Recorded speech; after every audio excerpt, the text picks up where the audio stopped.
नमस्कार दोस्तों, GK study with Rakesh में आपका हार्दिक स्वागत है।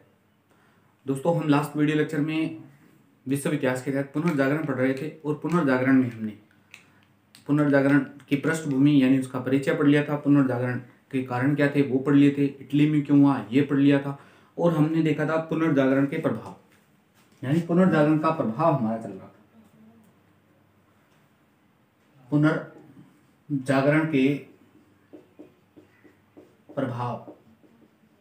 पुनर्जागरण के प्रभाव तीन क्षेत्र में बेसिकली पढ़े थे। सबसे पहला क्षेत्र था साहित्य, दूसरा था कला के क्षेत्र में और तीसरा था विज्ञान। साहित्य में हमने देखा था कि अंग्रेजी साहित्य में क्या बदलाव हुआ, इटालवी साहित्य, फ्रेंच और स्पेनिश जितने भी साहित्य थे उनमें क्या बदलाव हुआ था, इस पर हम लास्ट वीडियो लेक्चर में चर्चा कर चुके हैं। लास्ट दो वीडियो लेक्चर में हम चर्चा कर चुके हैं। आज दोस्तों हमारा पॉइंट रहेगा, हम जिस बिंदु पर बात करेंगे उस टॉपिक का नाम है कला। कला में भी चार चीजों पर प्रभाव पड़ा था। सबसे ज्यादा प्रभाव पड़ा था चित्रकला। यानी सबसे पहली बात तो हमें ये पढ़ना है कि हमें इस टॉपिक में पढ़ना क्या है। तो हमारा मेन पॉइंट यही रहेगा, आज हम जिसको पढ़ेंगे उसका नाम है कला। कला में हम पढ़ेंगे चित्रकला। चित्रकला के अलावा दूसरा प्रभाव पड़ेगा मूर्तिकला। मूर्तिकला के अलावा स्थापत्य कला और ना के बराबर ही सही लेकिन कुछ प्रभाव देखने को मिला था संगीत कला। तो आज हमारा चैप्टर पूरा का पूरा रहेगा कला पर। तो आइए दोस्तों, सबसे पहले हेडिंग डाल लेते हैं चित्रकला, यानी पुनर्जागरण काल के दौरान चित्रकला पर क्या प्रभाव पड़ा और पुनर्जागरण से पहले चित्रकला कैसी थी, इन सभी विषयों पर आज हम चर्चा करेंगे। तो आइए दोस्तों, हेडिंग डालिए चित्रकला।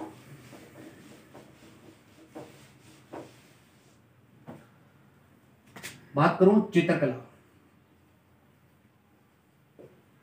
पहले तो हमारी समझ विकसित करते हैं, फिर देखते हैं कि क्या कौन कौन से ये चित्रकार आए थे, उन्होंने कैसे कैसे चित्र बनाए। तो यानी मैं बात करूं 14वीं शताब्दी से पहले की और 14वीं शताब्दी के बाद की। 14वीं शताब्दी से पहले क्या था कि चित्रकला धार्मिक बंधनों से मुक्त नहीं थी। यानी कोई भी चित्रकार अगर कोई चित्र बनाना चाहता था तो उसे मजबूरन क्या करना पड़ता था, उसे सारे के सारे चित्र धर्म से युक्त बनाने पड़ते थे। यानी उसका धर्म का प्रभाव उन चित्रों पर जरूरी था। तो 14वीं शताब्दी के बाद में क्या होता है कि जितने भी चित्र बनेंगे वो सारे के सारे यानी उन पर अब कोई धर्म का प्रभाव देखने को नहीं मिलेगा। तो ये पहला पॉइंट तो ये लिख सकते हैं कि चित्रकला धार्मिक बंधनों से मुक्त हुई। चित्रकला धार्मिक बंधनों से मुक्त हुई।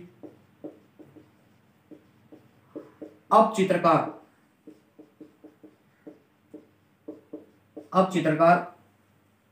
सांसारिक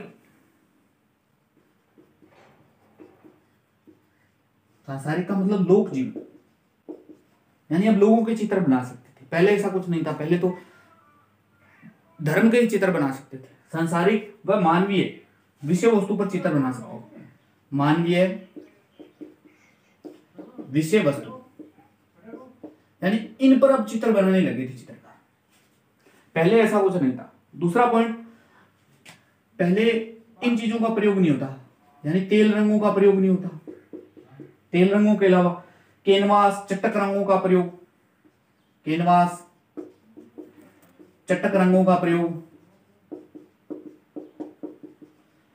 इनका जैसे प्रयोग हुआ तो चित्र आकर्षक बनेंगे। अभी इस 14वीं शताब्दी से पहले इनका प्रयोग नहीं होता था, चित्र आकर्षक नहीं बनते थे। चित्र आकर्षक नहीं बनेंगे तो कोई चित्र खरीदेगा क्या? चित्र सुंदर ही नहीं तो कौन खरीदेगा? सीधी सी बात है, कोई नहीं खरीदेगा। इन चीजों का जैसे ही प्रयोग हुआ तो चित्र आकर्षक बने।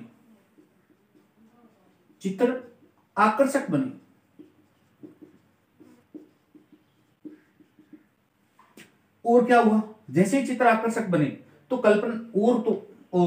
कल्पना व आदर्शवाद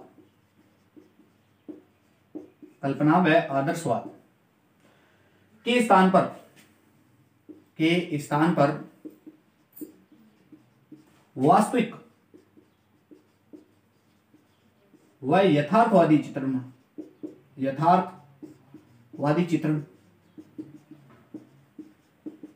यानी पहले कल्पना और आदर्शवाद पर चित्र बनने थे, अब वर्तमान में यथार्थ चित्र बन रहे हैं। यथार्थ चित्र का मतलब अभी एक जैसे चित्रकार रहेगा जियोटो। जेटो एक यथार्थवादी चित्रकार था, यानी ऐसे चित्र बनाता, उसने एक चित्र बनाया था उड़ती हुई मक्खी का, यानी आप उस चित्र को देखेंगे तो ऐसा प्रतीत होगा कि ये वास्तव में मक्खी उड़ रही है। पहले स्वर्ग और नरक के चित्र बनाए थे, कोई व्यक्ति है कल्पना कर रहा है कि इसमें स्वर्ग का दरवाजा खटखटा रहा हूं, लेकिन क्या ऐसा पॉसिबल है? तो ऐसा पॉसिबल नहीं है, क्योंकि हम स्वर्ग नरक यहाँ देख थोड़ी सकते हैं जीवन। यानी पहले कल्पना और आदर्शवादी चित्रों का बहुलता थी, तो वर्तमान में क्या हुआ कि यानी पुनर्जागरण के दौरान वास्तविक यथार्थवादी चित्रों का चित्रण किया जाने लगा। और कला, एक पॉइंट ये भी लिख सकते हैं कि चित्रकला में सबसे ज्यादा प्रभाव पड़ा, यानी कला के चित्र में आपसे पूछे कला में सर्वाधिक प्रभाव, आपसे पूछे ना 4 बिंदुओं में, तो आपको उत्तर देके ना चित्रकला, यानी कला के क्षेत्र में सबसे ज्यादा प्रभाव पड़ा है, वो किस क्षेत्र में पड़ा था? चित्रकला में पड़ा था। प्रमुख चित्रकार, वैसे तो दोस्तों पुनर्जागरण के दौरान लगभग 80 चित्रकार हुए थे, लेकिन हम 80 के नाम पढ़ने बैठ गए तो हमारा पुनर्जागरण कंप्लीट नहीं हुआ। लेकिन प्रमुख चित्रकार जिनसे एग्जाम हॉल में प्रश्न पूछे जाते हैं सीधे, तो प्रमुख चित्रकारों के नाम लो तो सबसे पहला चित्रकार है जिएटो। दूसरे चित्रकार का नाम आएगा माइकल एंजेलो।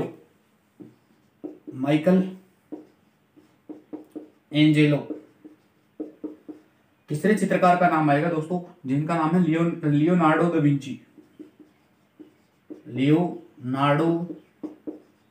दी विंची।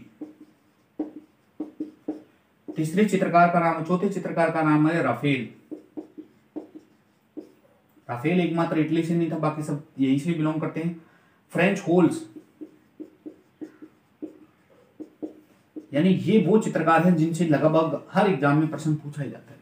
ये लियोनार्डो दा विंची तो बहुत बड़ा चित्रकार निकल कर आएगा दोस्तों, यानी अपने आप में बहुत बड़े नाम है सबके सब, लेकिन लियोनार्डो दा विंची तो बहुत प्रमुख चित्रकारों में से एक आएगा दोस्तों। कल के अखबार में भी इसकी खबर छपी है, इतना इंपॉर्टेंट चित्रकार है दोस्तों। चित्रकला में क्या प्रभाव पड़ा, यानी 14वीं शताब्दी से पहले चित्रकला कैसी थी, तो 14वीं शताब्दी के बाद यानी 14वीं शताब्दी पुनर्जागरण कला में, यानी पुनर्जागरण के दौरान चित्रकला में क्या प्रभाव पड़ा, या पुनर्जागरण के बाद चित्रकला में क्या प्रभाव पड़ा, उस पर हमने चर्चा की। प्रमुख चित्रकारों के नाम लिखे थे Giotto, Michelangelo, Leonardo da Vinci, Raphael और फ्रेंच होल्स। एक एक पर आएंगे, पूरा डिटेल से पढ़ेंगे, लेकिन फिलहाल आपको ये इन बिंदुओं पर ध्यान रखना है, क्योंकि असिस्टेंट प्रोफेसर का पेपर होता है, जो भी पेपर होता है हिस्ट्री में सेकंड पेपर होता है, तो उसमें सीधे प्रश्न नहीं आते, आप सभी जानते हैं, कथानक कारणों से प्रश्न आ जाते हैं। तो आपका एक भी सिंगल सवाल गलत नहीं होना चाहिए। जैसे प्रश्न पूछ लिया जाए कि कला के क्षेत्र में सर्वाधिक प्रभाव मूर्तिकला पर पड़ा, तो क्या ये कथन सही है? तो बिल्कुल गलत है, क्योंकि मैंने स्पष्ट लिख दिया कि कला के क्षेत्र में यानी पुनर्जागरण के दौरान कला के क्षेत्र में सर्वाधिक प्रभाव या परिवर्तन पूछे तो आपको उत्तर आंसर क्या मार्क करना है? चित्रकला। तो आइए दोस्तों स्टार्ट करते हैं एक चित्रकार को। पहले चित्रकार का नाम है जिएटो। तो हेडिंग डालें जिएटो। जिएटो के बारे में प्रमुख बातें, पुनर्जागरण कालीन चित्रकला का पिता कहते हैं इसे, यानी इसे संज्ञा दी जाती है, संज्ञा कह लो, उपनाम कह लो। पुनर्जागरण कालीन चित्रकला का पिता कह लो, जनक कह लो, एक ही बात है, इसे ये संज्ञा दी जाती है। अब देखो पिता कहा जाता है तो इसीलिए इसको नाम दिया जाता है अग्रणी चित्रकार, यानी इसे आप यूं कह सकते हैं कि पुनर्जागरण कालीन में अग्रणी चित्रकार का नाम पूछे तो जिएटो उत्तर आना चाहिए। और क्या विशेषता है दोस्तों इसकी? तो इसका गुरु था दोस्तों, मैंने भी बताया था ना कि ये एक ऐसा चित्रकार है जो यथार्थवादी चित्रों का चित्रण करेगा, तो इसने ये कला अपने गुरु से सीखी थी। तो इसके गुरु का नाम ध्यान रखना सीमेबू है,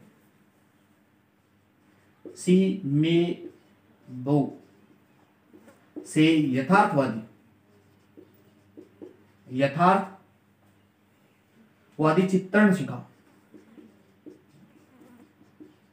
चित्रण सीखा। यानी अब जो भी चित्र बनेंगे वो यथार्थवादी चित्र बनेंगे। अब कैसे बनेंगे? तो अभी इसके प्रमुख चित्रकार पढ़ेंगे, प्रमुख चित्र पढ़ेंगे तो आपको समझ में आ जाएगा दोस्तों। इसके प्रमुख चित्र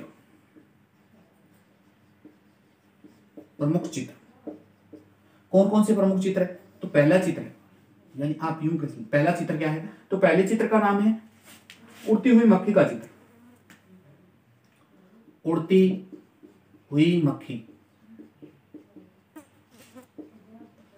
यानी एक इसने एक ऐसा चित्र बनाया जिसमें ये दर्शाया कि एक मक्खी है जो उड़ रही है। अब ये यथार्थवादी चित्रण है, यानी आप कल्पनावादी चित्रण, तो मान लीजिए ये स्वर्ग का द्वार है और मैं स्वर्ग का दरवाजा खटखटा रहा हूं, मेरी ईश्वर से बात हो रही, तो ये क्या है, कल्पनावादी चित्र, कल्पनावादी चित्र है। लेकिन क्या ईश्वर को आपने देखा या मैंने देखा? तो नहीं देखा भी। लेकिन उड़ती हुई मक्खी तो हमने सबने देखी, तो उड़ती हुई मक्खी का चित्रण, और ऐसा चित्रण कि वास्तव में अगर चित्र को देखा जाए तो ऐसा लग रहा है कि मक्खी उड़ रही है, जैसे घोड़े घास खा रहे हैं, तो घोड़े घास खाते हैं भी, बिल्कुल सही बात है। तो ऐसे चित्र ये बनाएगा। तो हालांकि इसने ऐसा कुछ नहीं लिखा, ऐसा कोई चित्र नहीं घोड़े घास वाला। निर्दोष की हत्या का चित्र, यानी एक निर्दोष व्यक्ति की हत्या का चित्र बनाया था, निर्दोष की हत्या का चित्र, ये भी इसका चित्र है। और कौन कौन से चित्र है? तो इसके फेमस चित्र बता रहा हूं। चिड़ियों को उपदेश देते हुए संत, चिड़ियों को उपदेश देते हुए संत, यानी एक संत है जो चिड़ियों को उपदेश दे रहा है, चिड़ियों से वार्तालाप कर रहा है, ऐसा चित्र बनाया उसने। फ्लोरेंस के चर्च पर गोल्डन द्वार पर चित्र, फ्लोरेंस के चर्च पर गोल्डन द्वार पर चित्र, पर गोल्डन द्वार पर चित्र, यानी फ्लोरेंस का जो चर्च है उसका गेट है गोल्डन गेट पर चित्र बनाया इसने।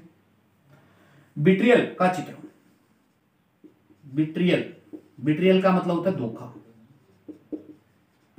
का चित्र। हम लियोनार्डो दा विंची जब पढ़ेंगे तो उसमें एक चित्र आएगा लास्ट सपर के दौरान, यानी ईसा मसीह अपने 12 शिष्यों के साथ में बैठे हैं और 12 शिष्यों का चित्र बनाया हुआ है उसमें। और चलो वैसे बता दें, बिट्रियल का मतलब है धोखा, यानी लास्ट सपर के दौरान जो ईसा मसीह के साथ में 2 लोगों ने धोखा किया था उसके बारे में ये चित्र बनाया गया।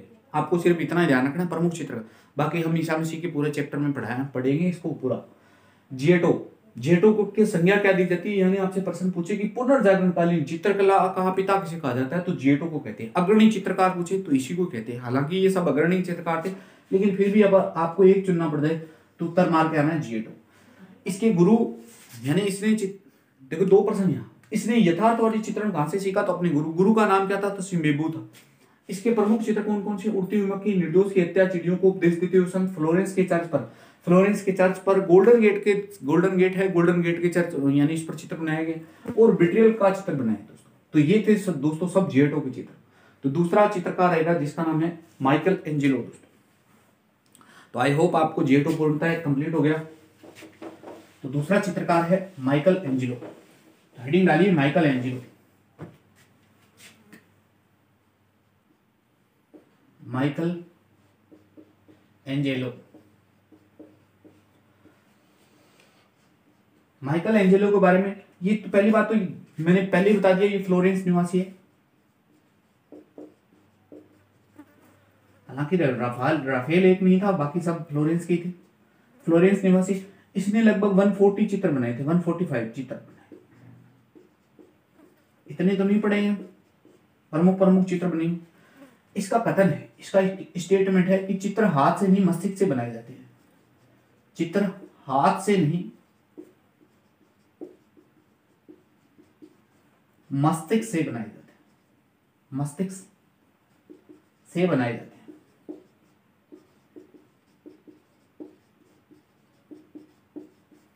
यानी जो चित्र है, चित्रकला है, वास्तव में ये बात सही कही है इसने। यानी जो भी चित्रकार रहता है, चित्र कभी हाथ से नहीं बनाया जाता, मस्तिष्क से चित्र बनाया जाता है। पहले कल्पना की जाती है मस्तिष्क में, अगर मस्तिष्क में कल्पना होती है तो उसको हाथ के द्वारा तो सिर्फ उकेरा जाता है। यानी अगर ये मान लीजिए मेरा बोर्ड है वो, इस पर मैं अब चित्र बनाना चाहता हूँ, तो सबसे पहले मैंने मस्तिष्क में चित्र सोचा है कि मैं ऐसा चित्र बनाऊंगा, मैं ऐसा हाथ बनाऊंगा, ऐसा पैर बनाऊंगा। तो सबसे पहले तो मस्तिष्क में उकेरा जाता है, हाथ से तो उकेरा जाता है सिर्फ। ये बात इसकी सही है। माइकल एंजेलो, इसके प्रमुख चित्र, बहुत चित्र हैं इसके, 145 है, लेकिन फिर भी फेमस चित्रों की बात कर लेता हूं। इसके प्रमुख चित्रों में से आएगा लास्ट जजमेंट, ये इसका चित्र है, इसके बारे में बात करेंगे लास्ट जजमेंट के बारे में। और fall of man, fall of man, fall of man में ईसा मसीह के यानी ईसा मसीह के जन्म से लेकर सृष्टि के प्रलय तक की कहानी है। ईसा के जन्म से लेकर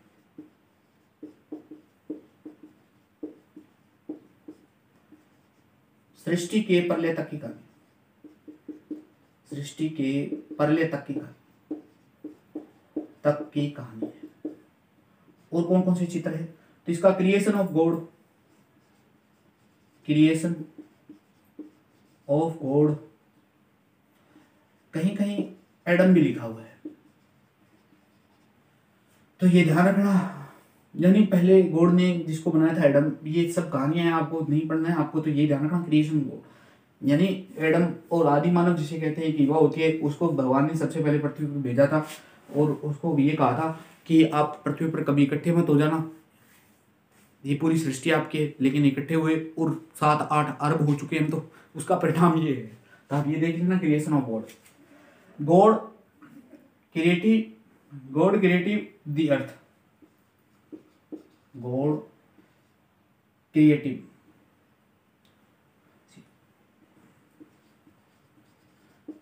द अर्थ,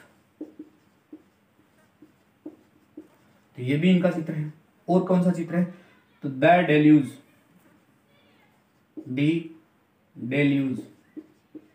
ये भी इनके चित्र है। तो ये प्रमुख चित्र है।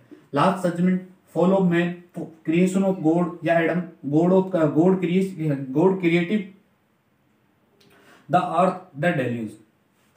तो ये था माइकल एंजेलो के बारे में। माइकल एंजेलो फ्लोरेंस का निवासी है दोस्तों। 145 चित्र बनाए। कथन क्या है? चित्र हाथ से नहीं मस्तिष्क से बनाए जाते हैं। इनके प्रमुख चित्र कौन कौन से? अब एक इसका फेमस चित्र है जो लास्ट जजमेंट है, ये बहुत पूछा जाता है, तो इस पर हम चर्चा कर लेते हैं। बाकी कोई फेमस चित्र नहीं, ये है। हालांकि फेमस प्रमुख चित्रों में से एक आते हैं, लेकिन इनके बारे में ज्यादा व्याख्या याद करने की जरूरत नहीं। इसकी थोड़ी सी बता देता हूँ। लास्ट जजमेंट, हेडिंग डालना last judgement, last judgement. Spelling वगैरह मिस्टेक हो जाती है तो दोस्तों याद रख लेना, बस हिंदी में लिख देता हूं लास्ट जजमेंट।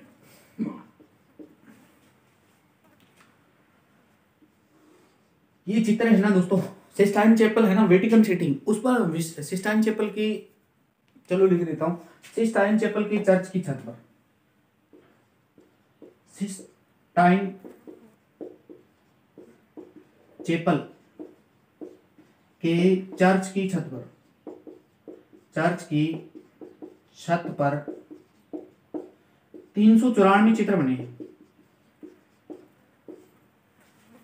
थोड़ी सी बात समझने का प्रयास करना। सिस्टाइन चैपल है, ये एक चर्च है, और ये पड़ता कहाँ है? तो दुनिया का सबसे छोटा शहर है जिसका नाम है Vatican city. Vatican city Europe महाद्वीप में पड़ता है। वेटिकन सिटी यानी वेटिकन सिटी का एक चर्च है सिस्टाइन चैपल। सिस्टाइन चैपल की 300 छत पर यानी चर्च की छत पर 394 चित्र बने हुए। इसी 394 से चित्रों में से एक चित्र है जिसका नाम क्या है? Last judgement. जो किसने उकेरा था? तो मैंने आपको बता दिया, माइकल एंजेलो ने। तो दोस्तों ये हमारे दो प्रमुख चित्रकार थे, बहुत ही महत्वपूर्ण है। आप हिस्ट्री की अगर तैयारी कर रहे हैं तो आप वीडियो को पूरा देखें दोस्तों, स्किप मत करें और अच्छे से नोट्स बनाएं। यकीन मानिए दोस्तों, अगर असिस्टेंट प्रोफेसर दे रहे हैं या फर्स्ट ग्रेड दे रहे हैं तो कम से कम 270 का पेपर आता है। 270 में से यकीन मानिए दोस्तों, आपका अगर मेरे वीडियो से नोट्स बनाते हैं तो 240 प्लस स्कोर तो हिस्ट्री से हो जाएगा दोस्तों। यानी 230-40 नंबरों की आती है। फर्स्ट पेपर में भी 10-12 क्वेश्चन 15 क्वेश्चन आ जाते हैं, वो सब मिलाकर 270 में से अब अगर मैं ये कह रहा हूँ 230 नंबर तो कहीं नहीं गए दोस्तों। कितना इतिहास का टफ पेपर बन जाए उससे कोई मतलब नहीं। 230 प्लस स्कोर आप हिस्ट्री से कर सकते हैं, मेरे वीडियो से कर सकते हैं दोस्तों। 5-7% हो सकता है ऊपर नीचे हो जाए, कोई फर्क नहीं पड़ेगा। तो आप 230, तो लास्ट अगर राजस्थान में असिस्टेंट प्रोफेसर की बात करूं तो लास्ट में दोस्तों यानी ओबीसी की मेरिट कितनी गई थी? शायद 240-45 गई थी। ओबीसी जनरल 250, तो आप हिस्ट्री से ही पास कर सकते हैं दोस्तों। बाकी फर्स्ट सब्जेक्ट तो पूरा पढ़ा, फर्स्ट पेपर पूरा ही पढ़ा दोस्तों। मैनेजमेंट वगैरह तो मैंने काउंट ही नहीं किया दोस्तों। तो आप अगर अच्छे से तैयारी करनी है तो पूरा वीडियो देखें दोस्तों, पूरा एंजॉय कीजिए, एंजॉय के साथ में पढ़िए। और मेरे वीडियो यानी एक तो मैं पूरा कंटेंट बात करता हूँ दोस्तों, दूसरा वीडियो छोटे इसलिए बनाए जाते हैं ताकि आपको ज़्यादा यानी भारी भरकम लिखना नहीं पड़े, और छोटे छोटे वीडियो के माध्यम से डेली वीडियो प्रोवाइड करवा देता हूँ। तो दोस्तों मिलते हैं नेक्स्ट वीडियो में, नए चित्र यानी और बाकी बचे हुए 3 चित्रकार हैं उन पर नेक्स्ट वीडियो में बात करेंगे दोस्तों। धन्यवाद दोस्तों, मिलते हैं नेक्स्ट वीडियो में।